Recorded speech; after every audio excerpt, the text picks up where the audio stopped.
First idiot movie Pawan Kalyan గారికి చెప్పారు కదా, అవును ఆయన దీన్ని యాక్సెప్ట్ చేయాల. ఎంజాయ్ చేశారు కానీ ఆయనకి ఇడియట్, అమ్మనంతంలో అమ్మాయి, పోక్రి 3 ఆయన చేయాలి. 3 ఆయన చేయాలి. 3 చెప్పా, బాగాలేదు అనలేదు, బాగానే ఉన్నాయి అన్నారు, మరి చేయలేదు.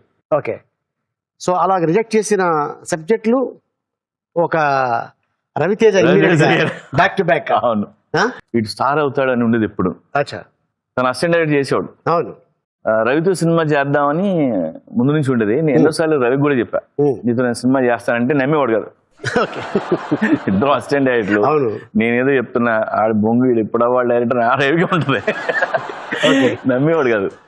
బట్ బద్రీ తర్వాత మళ్ళీ రవితో నేను సినిమా చేస్తాను అది ఇది అని చెప్తే, నువ్వు కళ్యాణ్తో చేసినాక నాకు చెయ్యవు అనుకున్నాను నేను నమ్మలేదు నిన్ను అని చెప్పాడు. అప్పుడు ఇట్లు సాంస్పర్యం చేశాం.